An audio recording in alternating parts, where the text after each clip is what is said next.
Welcome to the FAA's informal airspace meeting on the proposed modification of Class Charlie airspace surrounding Palm Beach International Airport. We're glad you could join us for this virtual event. I'm Andres Davis, the FAA's moderator for today's meeting.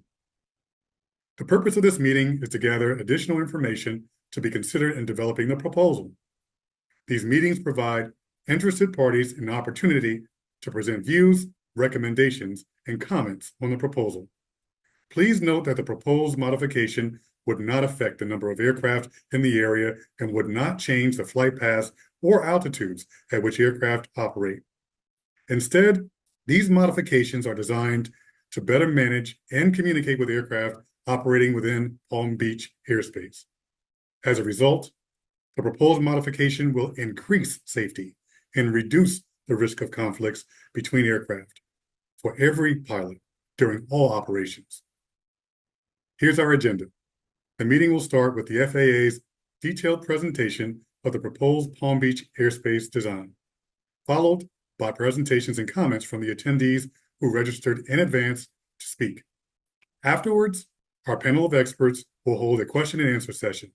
Attendees on Zoom or YouTube can submit written questions while the workshop is streaming live. At the completion of the question and answer session, we will adjourn after brief closing remarks. For those of you who are joining us on Zoom, your microphones are muted and cameras are off. To submit a question during the question and answer session, please enter your written question in the question and answer tab on the Zoom platform. If you're attending this meeting via YouTube, you can submit your questions directly in the comment section. If you're having technical issues connected to the virtual meeting, you can text our technical support team at 949-478-0253. This phone number is for text messaging only. The FAA is soliciting comments on this proposal, and we encourage you to submit any comments you may have. Please note, submitting a question during the question and answer session is not the same as providing a formal written comment. You can submit a formal comment by mailing it to the FAA at 1701 Columbia Avenue, College Park, Georgia 30337, or by emailing it to the email address shown on screen. Please provide your comments by Saturday, January 4th, 2025. You can also visit our website at www.faa.gov/go/Palm Beach for more information about the project. Now, you will hear an overview of the Palm Beach airspace and the applicable information regarding the proposed design from the air traffic controllers at Palm Beach International Air Traffic Control Tower.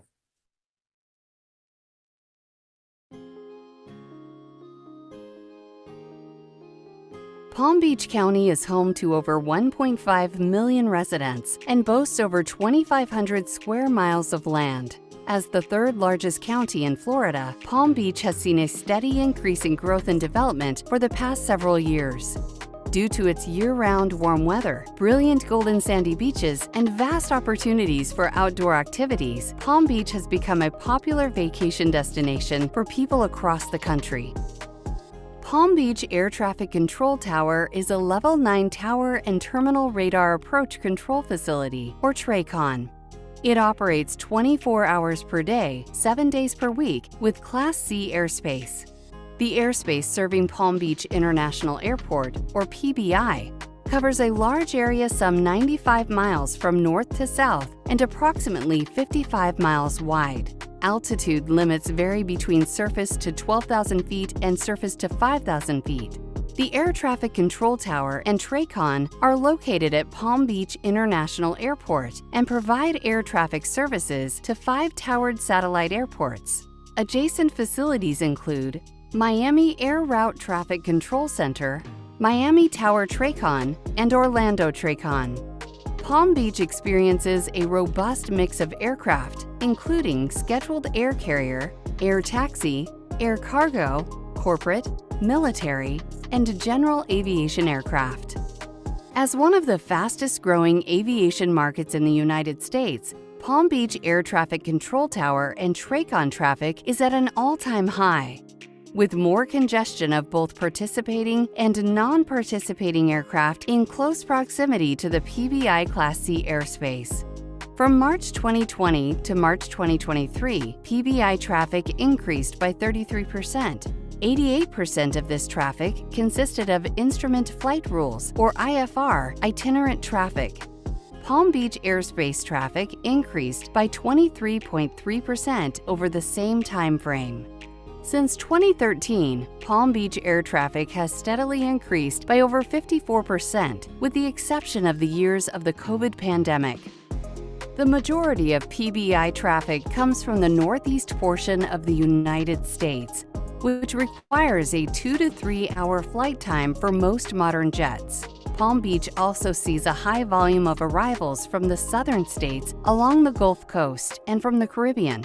PBI is the closest international destination from the Bahamas, offering convenient customs services for island traffic. As traffic arrives to Palm Beach airspace, they are fed from Miami Center from the west, northeast, and southeast. Additionally, PBI receives feeds from Orlando Approach, Miami Approach, and satellite airports within the Palm Beach airspace. IFR departures from the Palm Beach area are transitioned to the center environment predominantly northwest bound, northeast bound, and westbound. In addition to arrivals and departures from the Palm Beach area, the Treasure Coast has seen an increase in general aviation flight training at Vero Beach Regional Airport, Treasure Coast International Airport, and Witham Field Airport, resulting in aircraft transitioning around the PBI Class C airspace when traveling from north to south or south to north. Today, Palm Beach is served by a traditional Class Charlie surface area, extending outward from Palm Beach International Airport to 5 nautical miles surface to 4,000 feet mean sea level, or MSL, and from 5 nautical miles to 10 nautical miles from various altitudes to 4,000 feet MSL. MSL is the average height above the world's ocean and is used to calculate an aircraft's true altitude or elevation.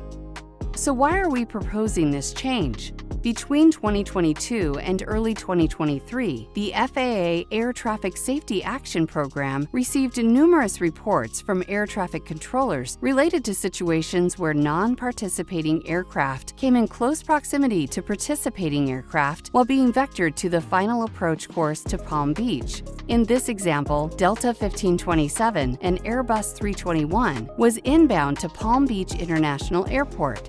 While on final to runway 10 left, non-participating traffic was approaching from the southeast at 3,200 feet and to northeast at 2,500 feet. Delta 1527 had to be vectored off of final and climbed while on final approach to avoid a close proximity event with the non-participating traffic. The non-participating traffic then turned westbound, opposite direction to final, and began a climb out of 3,200 feet, conflicting with the next aircraft on final, November 159 Mike, an Eclipse jet. The controller then had to vector November 159 Mike north of final to avoid another close proximity event. The non-participating aircraft continued to climb into the downwind for runway 10 left, conflicting with JetBlue 2421. The controller had to vector JetBlue 2421 off the arrival and turn them away from the airport to avoid another close proximity event. Delta 2553 was also descended early to 3,000 feet to avoid conflicting with the non-participating traffic. These are just a few examples of scenarios where non-participating aircraft came in close proximity to IFR aircraft landing Palm Beach just outside the existing Class C airspace. Over 110 mandatory occurrence reports were documented due to situations involving participating aircraft experiencing a traffic collision avoidance system resolution advisory situation near Palm Beach. Due to these safety reports, a study was conducted by the FAA documenting instances where participating aircraft flight paths were adjusted to avoid non-participating aircraft. These instances included issuing unusual altitude restrictions or vectors to aircraft conflicting with non-participating aircraft outside the Class C airspace. The existing Class C airspace no longer meets the needs of the stakeholders and adds increased risk in the national airspace system. Due to growth in air traffic volume and an increase in documented conflicts just outside the existing Class C airspace, Palm Beach Air Traffic proposes enhancing the existing Class C airspace to increase safety for all aircraft.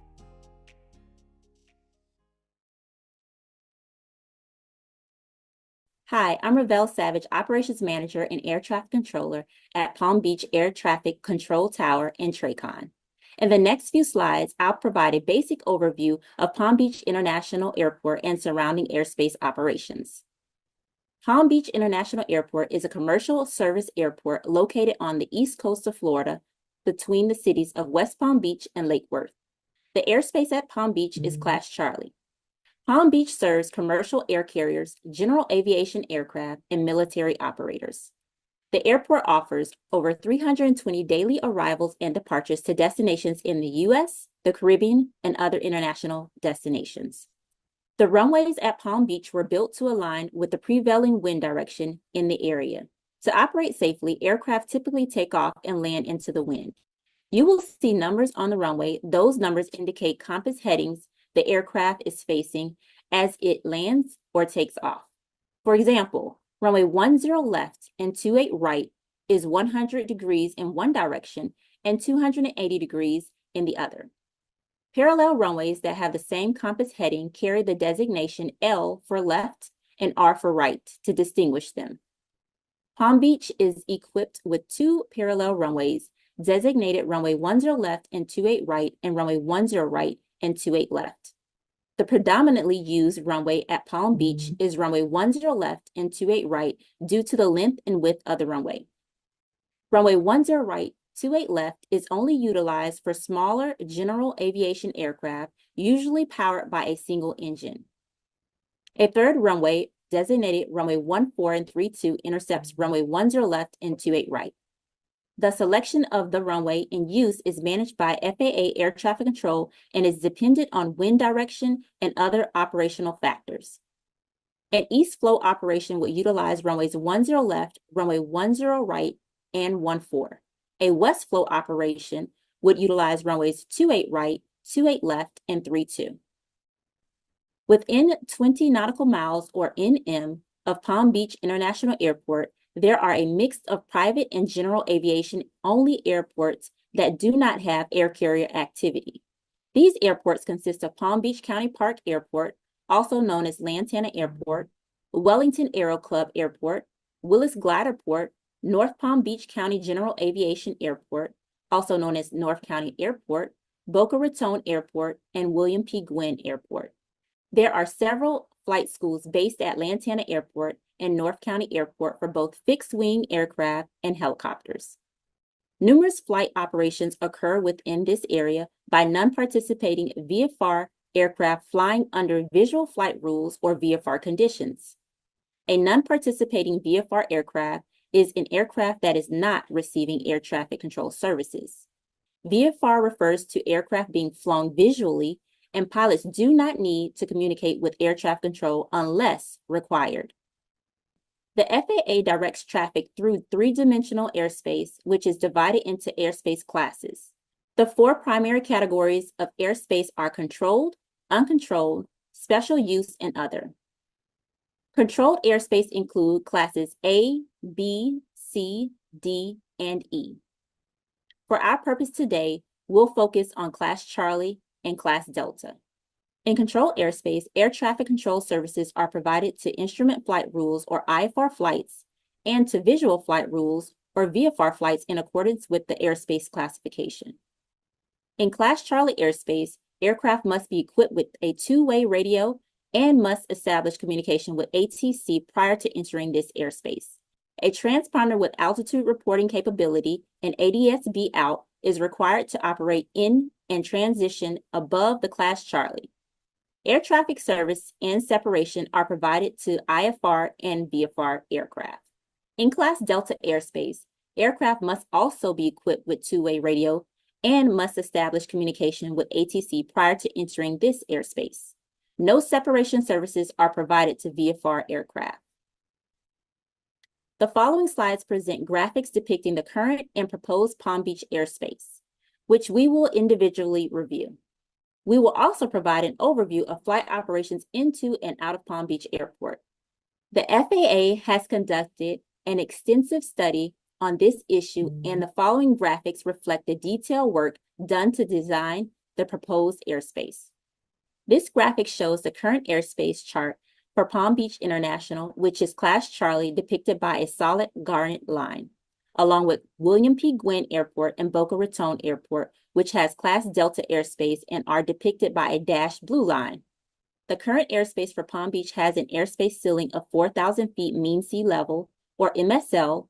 The floor of the airspace varies. It starts at the ground shown as surface, or SFC, close to the airport, and further out it starts between 1,200 feet and 1,600 feet MSL. The current Class Charlie airspace overlies one major airport, Palm Beach International, and one general aviation airport, Lantana Airport.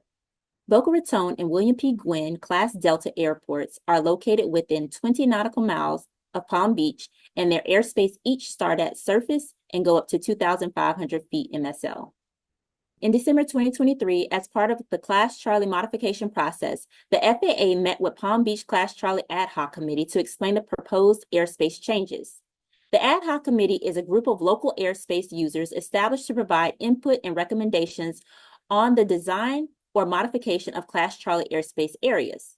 After listening to the Ad Hoc Committee's concerns, facilitating tours for local pilots, and reviewing the committee's final report with suggestions, Palm Beach Air Traffic revised the initial proposed Class Charlie modification request.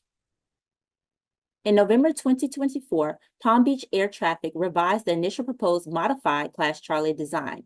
The new proposed design considers the Ad Hoc Committee's suggestions while still addressing the need to enhance the safety surrounding the existing Palm Beach Class Charlie airspace. Each area will be individually reviewed in the upcoming slides. This graphic depicts the initial proposed Palm Beach Class Charlie airspace on the left versus the revised Palm Beach Class Charlie airspace on the right.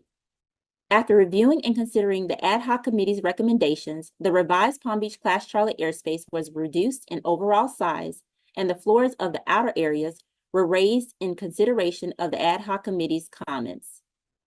The graphic on the left depicts standard instrument departures, or SIDs, from Palm Beach Airport operating in an east flow, and the right in a west flow. Aircraft with designations to the north and northwest utilize the T-Bird and Oleg SIDs. North and northeast destinations utilize the slide SID. East destinations utilize the mix-A SID. And west and southwest destinations utilize the Welly SID. Aircraft climb unrestricted on these SIDs when departing from Palm Beach Airport from altitudes ranging from 4,000 feet to 12,000 feet MSL. Traffic conflicts occur between aircraft climbing unrestricted and non-participating VFR aircraft flying above the Class Charlie airspace. The graphic on the left depicts the standard terminal arrivals, or STARS, to Palm Beach Airport operating on an east flow, and the right in a west flow. Palm Beach is on the east flow 70% of the time due to the surface wind direction. Aircraft arriving from the north and northeast utilize the Captain and Clement stars. The west arrivals utilize the Voodoo star, and the southeast arrivals utilize the Mahi star. Aircraft descend on these stars to altitudes ranging from 4,000 feet to 6,000 feet MSL for sequencing into Palm Beach Airport. This graphic depicts the current Palm Beach Class Charlie airspace and the surrounding airports in an east flow. Aircraft arrive on stars from 3 general directions, approaching the airport to land on runway 10 left and runway 14. The stars are shown in orange with a sample of actual historical flight tracks shown in blue. These tracks give an indication of where aircraft landing at Palm Beach typically fly, coming in from each direction along the stars, then following air traffic control instructions to join the final approach course and land on each runway. Numerous traffic conflicts with non-participating VFR aircraft occur outside the existing Palm Beach Class Charlie airspace. This graphic depicts the revised proposed Palm Beach Class Charlie airspace overlaid with the same flight tracks and stars shown on the prior slide. The proposed change to the Class Charlie deconflicts participating aircraft and non-participating aircraft, resulting in a reduced risk of conflicts and increased safety. This graphic illustrates the current Palm Beach Class Charlie airspace and the surrounding airports in a west flow. Aircraft arrive on stars from 3 general directions, approaching the airport to land on runway 28 right and runway 32. The stars are shown in orange with a sample of actual historical flight tracks shown in blue. These tracks give an indication of where aircraft landing at Palm Beach typically fly, coming in from each direction along the stars, then following air traffic control instructions to join the final approach course and land on each runway. Numerous traffic conflicts with non-participating VFR aircraft occur outside the existing Palm Beach Class Charlie airspace. This graphic depicts the revised proposed Palm Beach Class Charlie airspace overlaid with the same flight tracks and stars shown on the prior slide. The proposed change to the Class Charlie deconflicts participating aircraft and non-participating aircraft, resulting in increased safety and a reduced risk of conflicts. This chart depicts the current Palm Beach Class Charlie airspace shown in garnet overlaid with the revised proposed Palm Beach Class Charlie airspace shown in pink.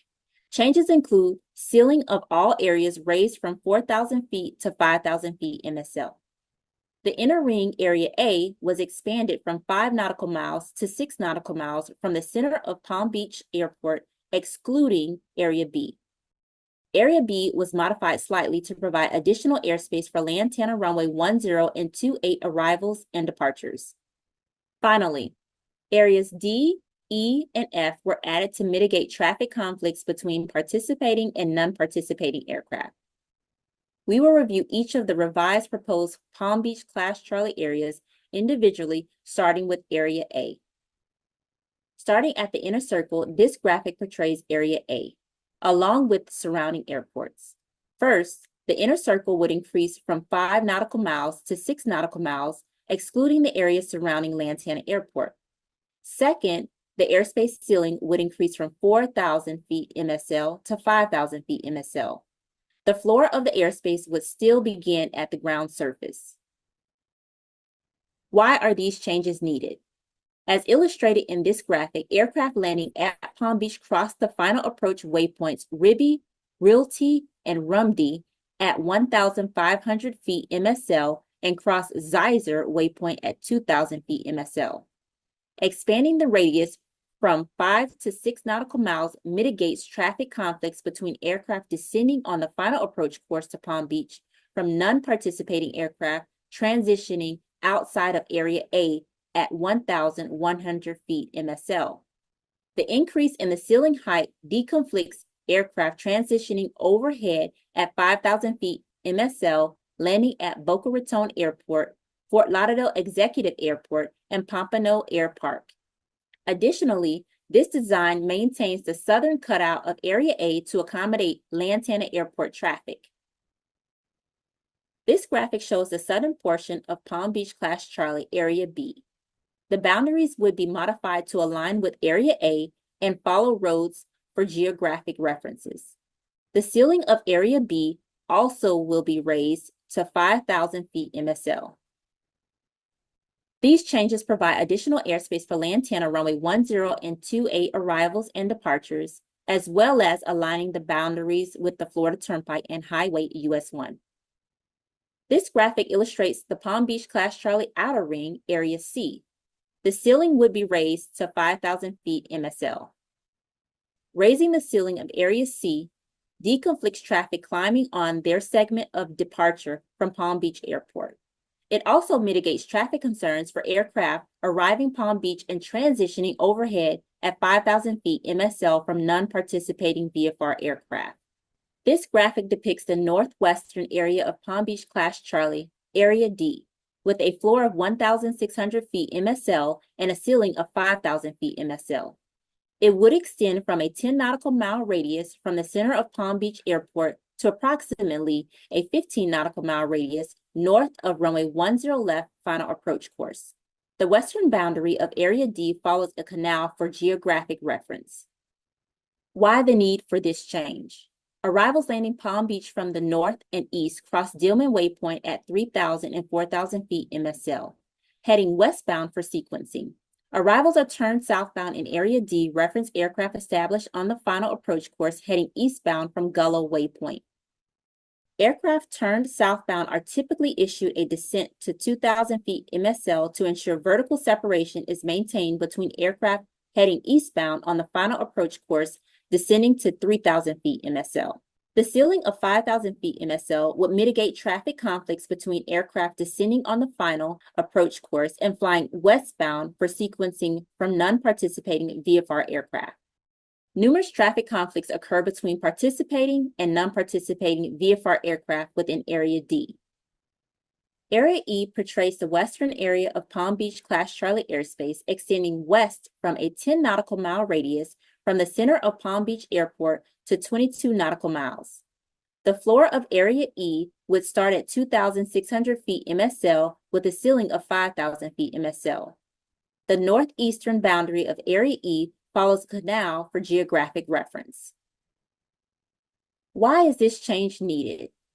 Numerous traffic conflicts occur between arrivals and non-participating VFR aircraft within Area E. Arrivals landing Palm Beach heading westbound in Area E are turned to the final approach course and issue a descent to 3,000 feet MSL to ensure vertical separation is maintained from arrivals heading eastbound over Gullah Waypoint. Aircraft arriving from the west start their approach at Gullah Waypoint at 5,000 feet MSL, descending to land Palm Beach runway 10 left. Area E was designed with a floor of 2,600 feet MSL to mitigate traffic conflicts between arrivals descending to 3,000 feet MSL and non-participating VFR aircraft. The ceiling of 5,000 feet MSL alleviates conflicts for aircraft starting their approach at Gullah Waypoint and arrivals heading westbound on each downwind. This graphic depicts the eastern area of Palm Beach Class Charlie airspace, Area F, extending from a 10 nautical mile radius from the center of Palm Beach Airport eastbound to 15 nautical miles. The floor of Area F would start at 2,600 feet MSL with a ceiling of 5,000 feet MSL. Arrivals landing Palm Beach in the northern portion of Area F at 4,000 feet MSL are issued a descent and turned southbound to be sequenced to runway 28 right. Arrivals landing Palm Beach in the southern portion of Area F are typically descending from 6,000 feet MSL to 4,000 feet MSL and sequenced to the final approach course. Aircraft arriving from the east are typically vectored over Cupid Waypoint at 3,000 feet MSL, descending to land Palm Beach runway 28 right. The floor of Area F at 2,600 feet MSL deconflicts aircraft descending to 3,000 feet MSL on the final approach course. The ceiling of 5,000 feet MSL mitigates traffic conflicts for arrivals entering the downwind for sequencing to the final approach course. The next few slides will show real-life examples of traffic conflicts between participating aircraft and non-participating VFR aircraft represented by a 1200 code. In example 1, American 519 was cleared for the approach to runway 10 left descending eastbound from 5,000 feet MSL over Gullah Waypoint. A non-participating VFR aircraft was flying northwestbound through the path of American 519 at the same altitude of 4,600 feet MSL, which resulted in the need to immediately turn American 519 off the final approach course to avoid the conflict. In example 2, Delta 1527 was descending for the approach to runway 10 left out of 3,200 feet MSL. A non-participating VFR aircraft was flying southwestbound on a converging course at 3,100 feet MSL, which resulted in the need to turn Delta 1527 south to avoid the conflict. The aircraft became within 1 mile laterally and 100 feet vertically of each other. In example 3, the non-participating VFR aircraft flew opposite direction from the Wilbur Waypoint toward Gullah Waypoint at 4,600 feet MSL, while JetBlue 53 was descending to start the approach at Gullah Waypoint. The non-participating VFR aircraft then flew unpredictable maneuvers south of the final approach course, resulting in the need to turn JetBlue 53 away from the final approach course to be resequenced back into Palm Beach.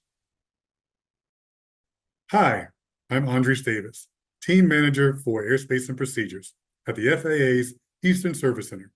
In the upcoming slides, I'll discuss the FAA's rulemaking and environmental review process. Any changes to Class Charlie airspace must go through the rulemaking process. Rulemaking is the process federal agencies use to make new regulations. Any proposed rule goes through numerous reviews, and the public has the opportunity to review and comment on the proposed rule. The FAA is required to review and consider every comment. Once the agency has read and considered all comments, it decides whether to go ahead with the final rule. The agency may adopt a final rule that is identical or similar to the initial proposal, or it might make changes based on the comments. As shown on the slide, this informal airspace meeting is an integral part of the process that comes before the notice of proposed rulemaking. Before any changes can be made, the proposed rule must also go through an environmental review, which is required by the National Environmental Policy Act, or NEPA. NEPA requires that the agency evaluate environmental and related social and economic effects of the proposed action.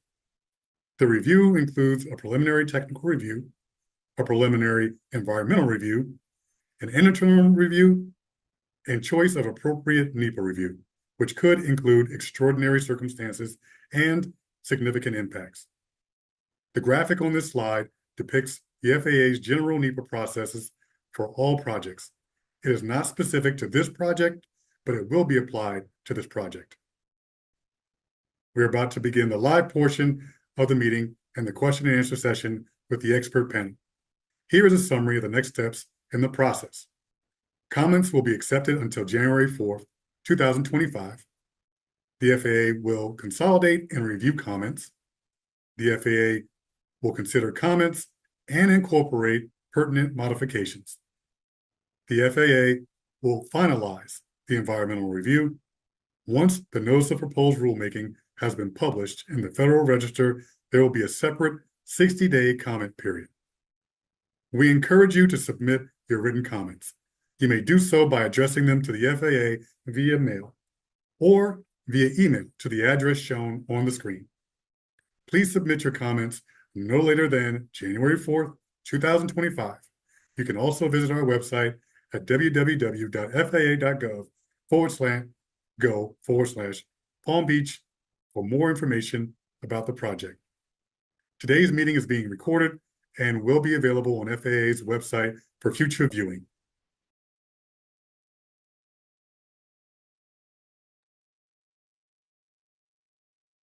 Hello again. I'm Andres Davis, and I will be the moderator for the live portion of this workshop. I'd like to cover 3 procedural items before we begin the question and answer session. First, if you're having technical issues connecting to the workshop, you can text our tech support number anytime during the workshop at 949-478-0253. Second, we're streaming this workshop on the FAA's YouTube live feed and recording it for viewing on our website after the workshop concludes. Finally, this meeting pertains to the proposed modification of the Palm Beach Class Charlie airspace, and we will be fielding questions related to the proposed change. We're requesting that questions outside the scope of the proposal be limited to ensure there is ample time to address questions related to the proposed modification. Before addressing live audience questions, we'll first invite those who indicated on their registration form that they wish to present. We'll announce each attendee's name and unmute their microphone in the Zoom webinar. You will have up to 3 minutes to speak, after which we will move on to the next presenter. Any use of inappropriate language will result in the speaker's microphone immediately being muted for the remainder of the session.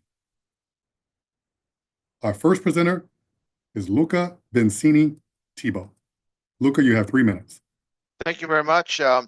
I made up a PowerPoint presentation and basically giving the background on why Class Cs are round, if they come from TERSAs, et cetera, et cetera. That's really not too relevant because we know traditionally they're 5 and 10 nautical miles. I'm all for safety and efficiency. There's no question about that part. But here's the thing. What I really want is I want to be sure that I'm going to call it a turbine, but it could also be any participating aircraft that enters the sea for the purpose of landing at Palm Beach stays in the sea all the way to landing. What happened in Fort Lauderdale, they went through the similar situation, was airplanes coming, say, from the Atlantic would go west, low landing eastbound, I should say. They would go west on downwind. They would enter the sea for a while, then exit the sea, then go into a wide base, maybe 20 miles from Fort Lauderdale, outside the Class C, and there's other airplanes there, then re-enter it. So with this horizontal expansion, because actually Palm Beach is a east-west airport, it's not a 360-degree airport, we really want to be sure what I have in red is in fact something that is contemplated. But what I've heard so far, it appears to be the case. Then I have another very small peeve issue. When Fort Lauderdale went to an expanded Class C, I suggested putting distances in the parts of the borders that were round or circles, like they do in Class B.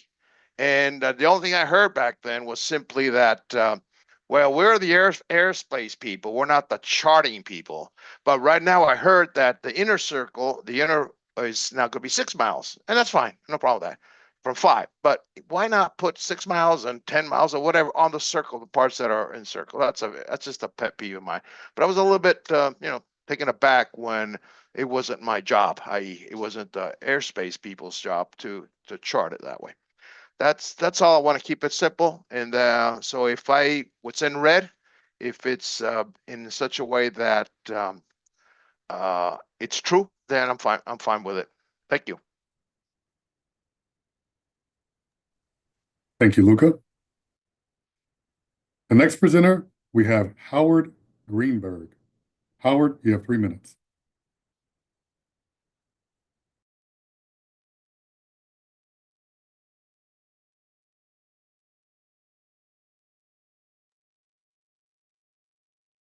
It appears that Howard is either unmuted. I'm sorry, he may be having some technical difficulties. We'll move on to the next presenter, Leonard Knight. Leonard, you have 3 minutes.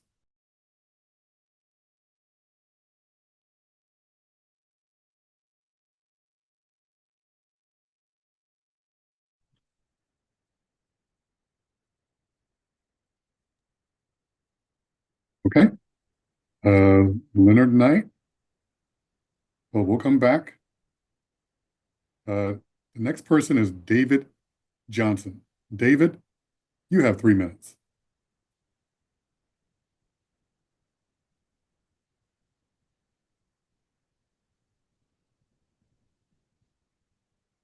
This is David Johnson, and I'm the chairman of the Lantana Advisory Board, as well as the AOPA advocate for Lantana.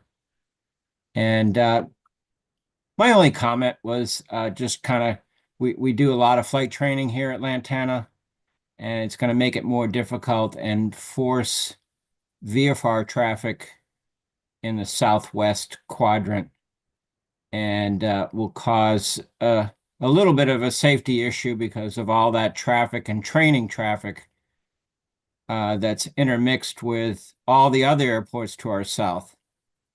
That's my only comment at this point, but that's it for now. Thank you.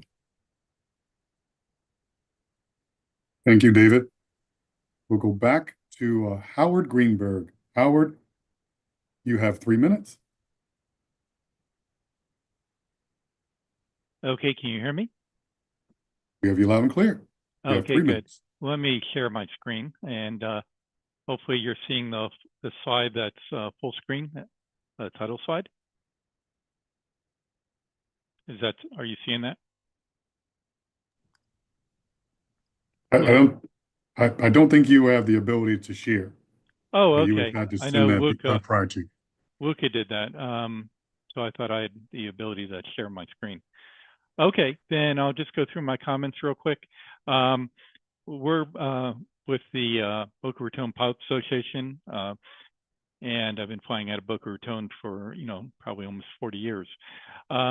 One of the things in the last few years I noticed is that entering the Class Charlie to transition northbound, which is where we go most of the time, is often denied due to controller workload. So I think part of the issues you guys are seeing is that your controllers are quick to say they're unable to work VFR traffic. When you're going to widen the Class C, I understand why you're doing it, but we're going to have pretty extensive rerouting when we're traveling from south to north from Boca Raton and other airports south. First of all, if we head to the east and try going over the ocean, now you're forcing us way out over the ocean. So that's going to require carrying a life raft or life vest, which is often not the case. And to the west is going to be, a good 20-mile reroute to the west, which often you can't do in the summer due to buildups. What I'd like to propose is that the height of the Class Charlie at 5,000 really prevents piston aircraft from leaving Boca Raton and then heading north and reaching 5,000 by the time they reach the boundary. So one thing I'd like you to consider is going back down to 4,000. Another key safety point, I know you're trying to improve safety for the bigger aircraft, but now you're concentrating even further all the traffic southwest of PBI over the what I'll call the swamp. And now when we transition from north to south, going to Boca Raton or Pompano, we're going to be heading southeast right through that training area. So that's going to, decrease safety for the smaller piston operators. So my, proposed changes are, first of all, please consider reducing your top altitude back to 4,000 so we can transition overhead. And also, please consider adding a VFR corridor over the top of PBI, somewhere in the 2,000 to 2,500 foot range, like they do in a lot of the Bravos. Another minor comment, it's nice that you expanded Lantana in 1,600 to 5,000 eastward to the shoreline of the, it looks like the intracoastal. It would be nice if you went all the way out to the ocean. It would provide a nice geographic point if you're departing Lantana and want to transition southward to make sure that you're staying out of the Charlie. And that's about it. I will send my my slides to the in as a comment to the appropriate people. Thank you. Thank you, Howard. Leonard Knight.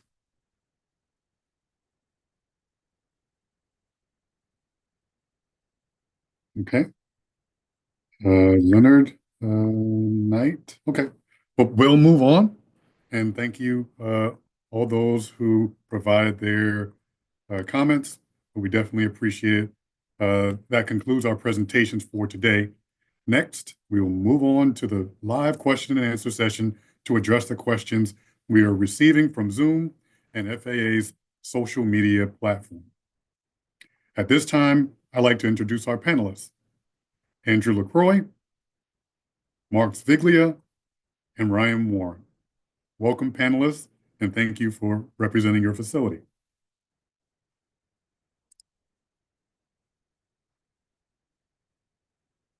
So we'll start with the questions that are coming in. And the first one has to do with the justification, the rationale behind why this airspace change is occurring. Ryan, the question is, why do we need this airspace change? Sure, that's a great question, and I'd like to start by thanking everyone for attending this evening. We're glad you're here as a part of this informal airspace meeting. Just to start with the answer for why, I like to start with the why, so I'm glad someone asked that, and we can start out with the why. So this change is being driven by a comprehensive look at safety events that have occurred near Palm Beach due to non-participating VFR aircraft in close proximity to aircraft landing and departing Palm Beach.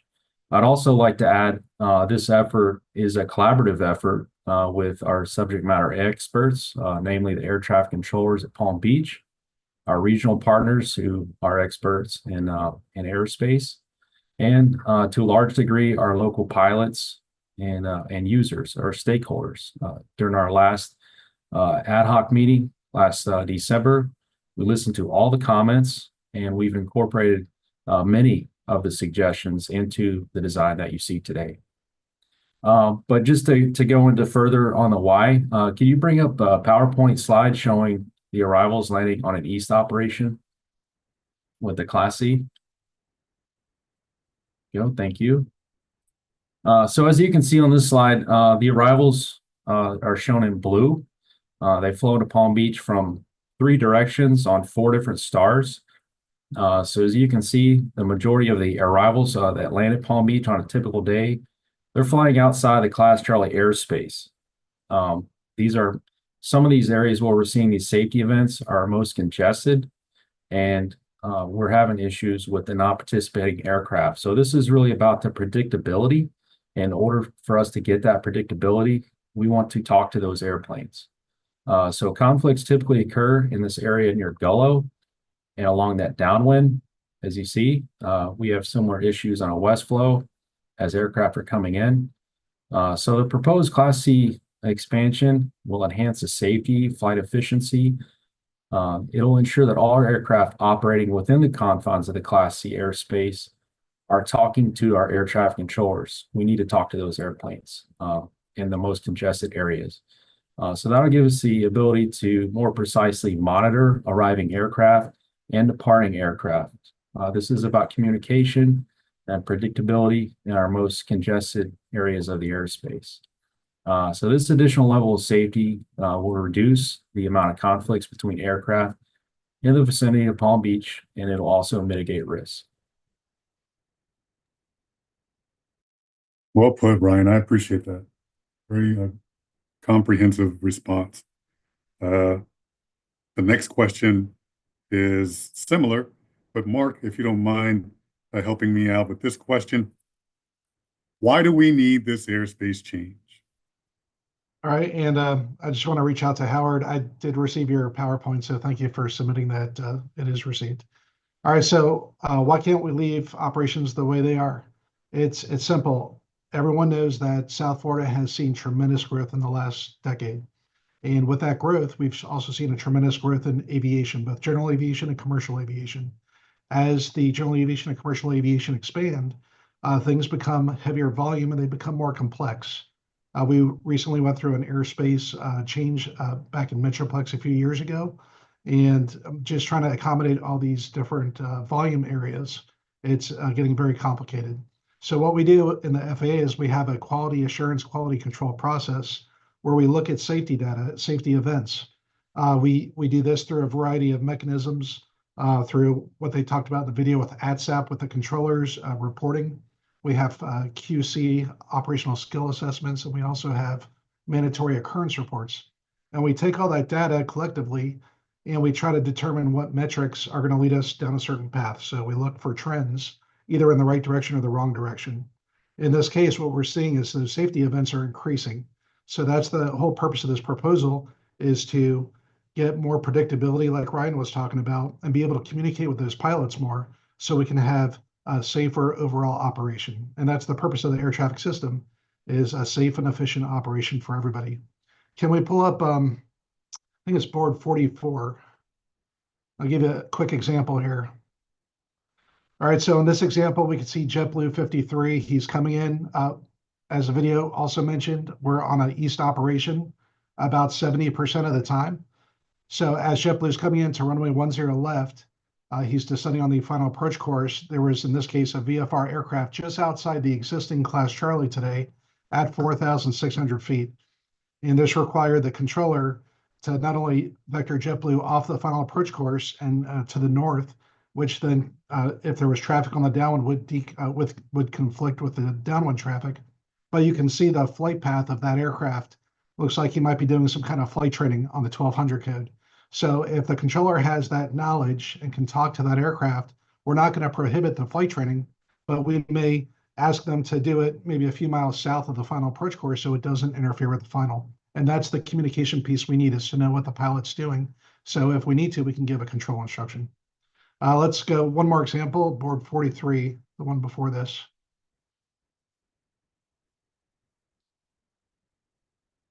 All right, just another close call with Delta 1527. He's on final. VFR aircraft just outside the class Charlie, and this is pretty frequent for Palm Beach, where aircraft that are transitioning north and south don't want to necessarily talk to air traffic, so they'll skirt the western boundary of that class Charlie airspace.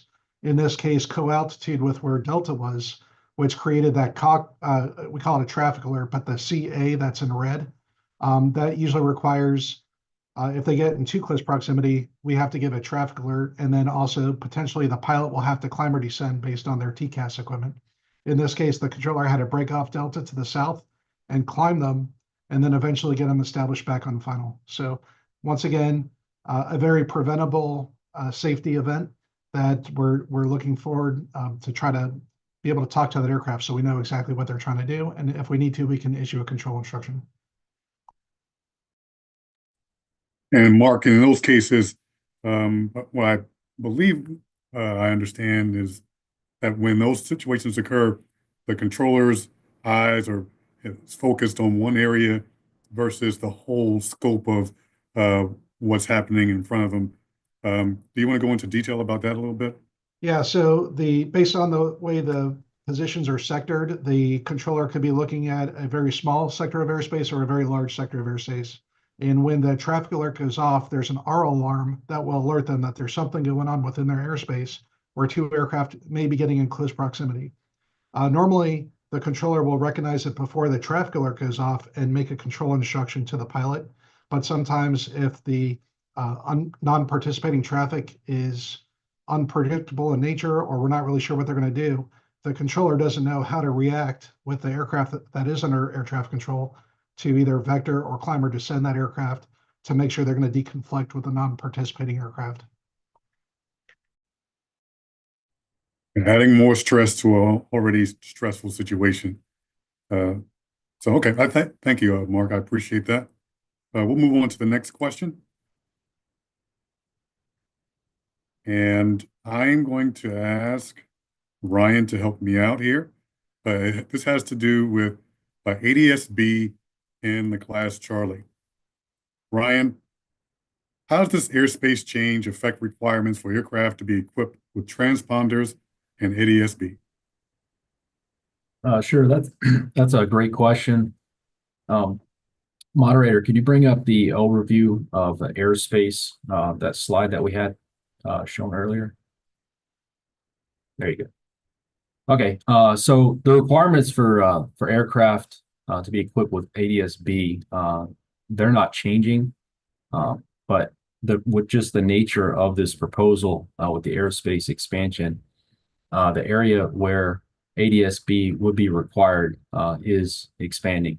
So ADS-B would be required to operate above and inside the proposed Class Charlie expanded portion, but ADS-B would not be required to fly below the vertical limits of the outer area, or if they're operating outside of Class C. So the requirements aren't changing, but with the proposal, that area is growing in size. So we would expect more requirements within that airspace. Thank you, Ryan. The next question, this has to do with the temporary flight restrictions, specifically the presidential temporary flight restriction. Mark, if you don't mind helping me out with this question, will the presidential temporary flight restriction affect the proposed change to the Class Charlie? Is the proposed Class Charlie needed anymore because of this TFR? All right, we are getting a lot of questions at Palm Beach reference the presidential TFR. We're expecting it to go into effect around January 20th. The thing to remember is a TFR in nature is temporary. It's usually for an event like Super Bowl or for a natural disaster, or in this case, for presidential security. And so the TFR is really designed for the U.S. Secret Service to be able to do what they need to protect the U.S. president. For Palm Beach, we started this process with the Class C modification proposal well before the election back in early 2023. And we are continuing it because we just don't know when and where the TFR will eventually be at Palm Beach. It could be in place for a day, a week, a weekend, a month. We just don't know. But the safety data points to that we need something in place all the time to help mitigate that risk. We are in talks with Secret Service to look at those restrictions. That's kind of a different beast from this. So once we know the temporary flight restrictions for the local area, we're going to reach out to the local FBOs and stakeholders to make sure we communicate those restrictions ahead of time. That way everybody's on the same page. Thank you, Mark. If I understand correctly, these are two totally different things. TFR is part of the operation, and the Class Charlie is a proposed change to the current design. Correct. Okay, thank you. All right, the next question, Andrew. We haven't spoken to you today. Do you mind helping me out with this question? I don't want you to feel left out. So do air traffic controllers support this proposal, Andrew? Hey, good evening, everybody. Yes. Palm Beach air traffic controllers are in full support of expanding the Class Charlie area due to numerous safety events around Palm Beach. Can you pull up slide 2, please? Basically what an east operations is looking like at Palm Beach. As you can see, the blue are the tracks. And this graphic shows aircraft landing Palm Beach on an east flow, arriving from these 3 general directions and are sequenced on the final approach course at altitudes ranging from 3,000 to 5,000. As you can see, where a lot of the base turns are, it's well outside of our Class Charlie. And with that, you're getting numerous non-participating aircraft operating in these areas at altitudes consistent with the downwind in the final approach course, causing safety conflicts. Now, talking to these transitioning VFR aircraft provides ATC the opportunity to ensure positive control and separation is maintained between both aircraft. It's just a much safer operation. And we have the west operation now. Can you put up slide 2-4, please? All right, so this graphic shows aircraft landing Palm Beach on the west flow, being sequenced on the final approach course at altitudes ranging from 3,000 to 6,000 feet. And the arrivals are obviously shown in blue, just like they were on the east. And a quick example of a conflict. What is it? It is, can you pull up the next slide, 5-5? All right, so this is just a quick example. You got Delta 838 there, was initially cleared for the ILS approach. Runway 10 left, starting a gully at 5,000 feet. A non-participating VFR aircraft was maneuvering unpredictably around the final approach course, shown there at 4,800 feet, and they got pretty close.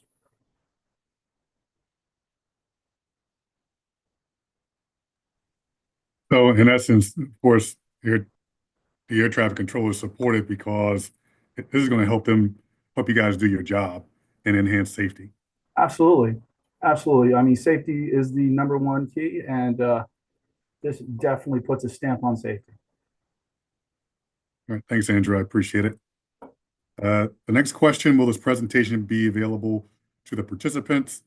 Yes, there are a number of other presentations on the FAA's YouTube channel, and this webinar is being recorded today, and it will be able to be viewed on the FAA's YouTube channel at any time after this meeting concludes. So if you want to watch it as often as you want, you can go on the FAA's YouTube channel after this is over and take a look at it. The next question, this has to do with the operation and some of the VIP movement in the airspace. Mark, if you don't mind helping me with this question.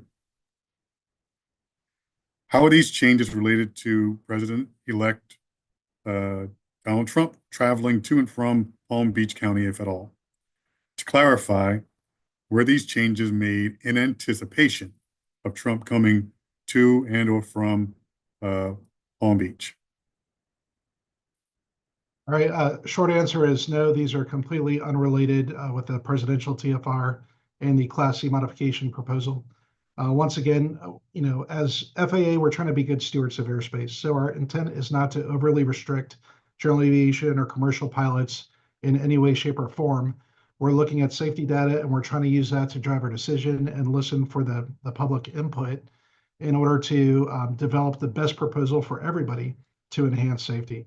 So this process started well before the presidential elections even started and it will continue until we see it through. But the TFR is something more recent, and we are going to have additional restrictions for the TFR unrelated to the proposal, the Class Charlie. That'll be temporary flight restrictions, and they're usually issued by NOTAM or Notice to Airmen. And so in this case, we'll try to get that information solidified as quickly as possible with U.S. Secret Service and disseminate it to the stakeholders.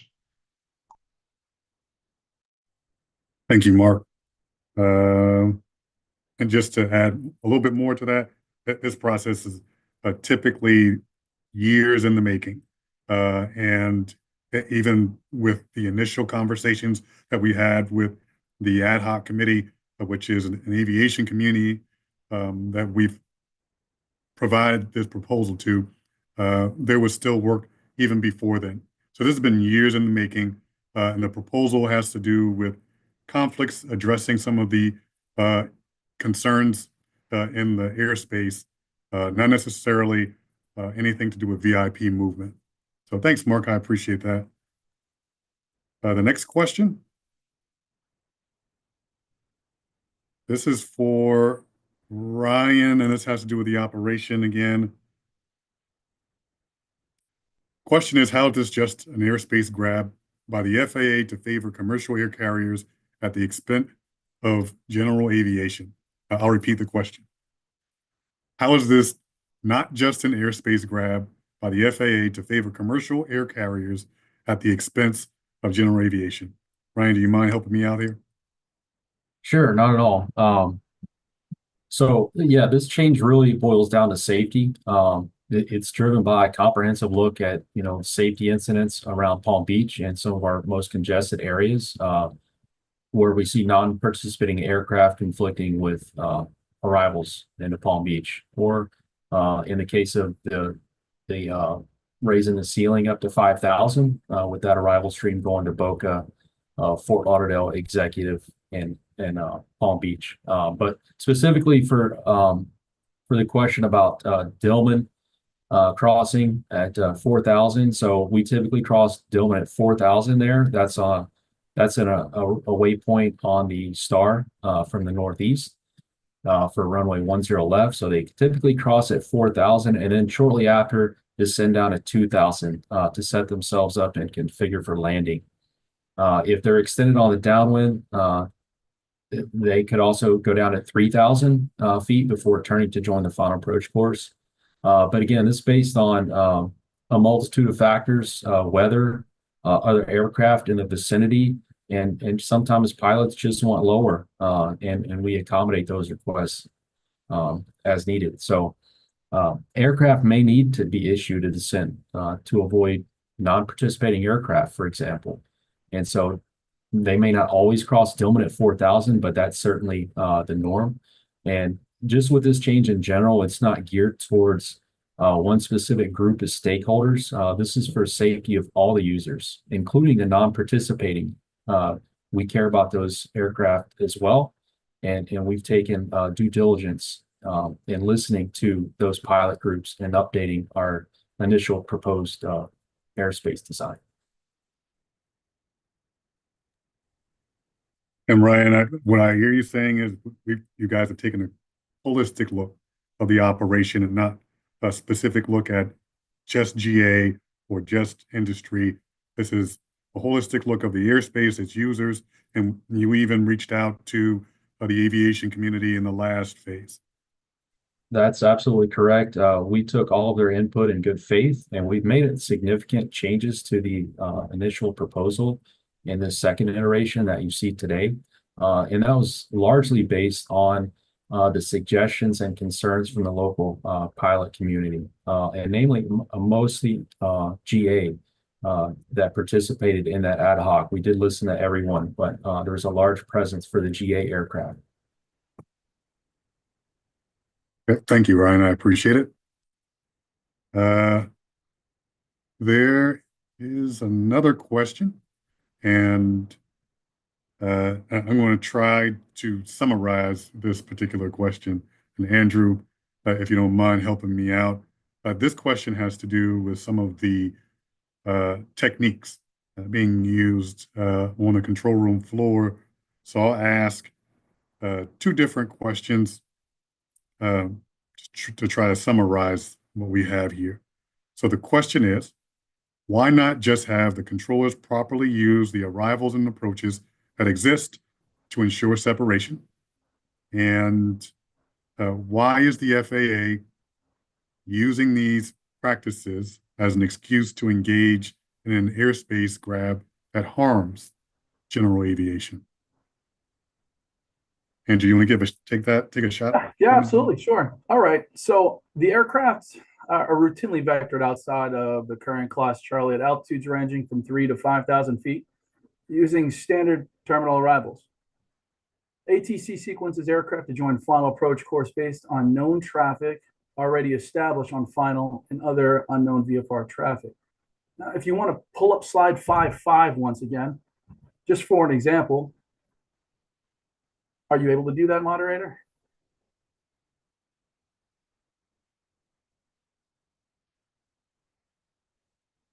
It was just the example I had earlier, referenced Delta 838. If not, no big deal.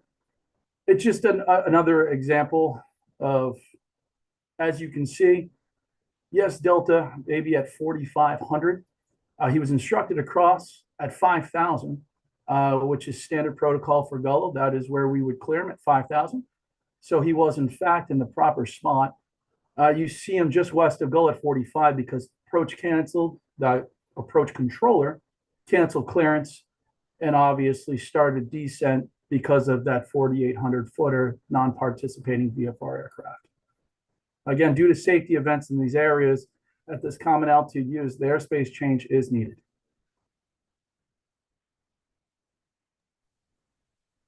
And even in the example, there are a number of variables that affect where aircraft are and why air traffic vectors either inside, outside of 10 miles, 5 miles, etc.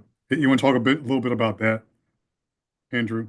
Well, once again, you're talking about when and where we would turn the base with altitude. Is that what you're asking, Andres? Just some of the, so the question pertained to why air traffic sometimes takes aircraft off the approach and vectors them in at different points. Well, a lot of times it has a lot to do with the non-participating VFR aircraft, especially if we take them off the approach course. It's almost always because of a VFR aircraft we're not talking to, and it's obviously for safety reasons. But outside of that, turning the base at a certain altitude, it really just all depends on the traffic around that particular aircraft. Thank you. All right, we'll move on to the next one, Andrew, since you're still unmuted.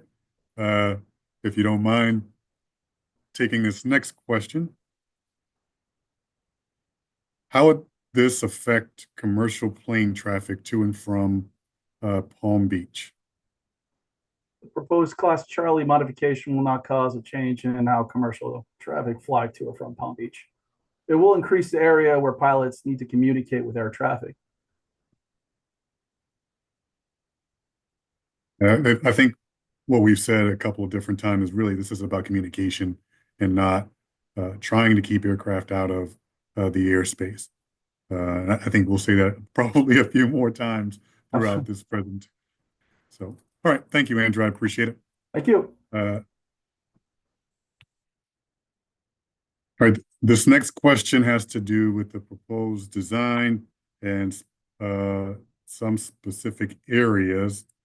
Mark, if you don't mind taking this next question, how will the northern and southern borders of Area F be defined, since over water there are no graphical or ground references? I think we probably want to bring up that the board that has the different parts of the airspace. Looks like board 39 will have a picture of Area F specifically. And if you look at this, you're right. There is no ground reference for pilots to navigate. So it's going to have to be the eastern side of Area F, and the western side is going to be defined off radial DME. And then the north and south boundary is simply going to be lat longs. Unfortunately, this is about all we have to use in this case.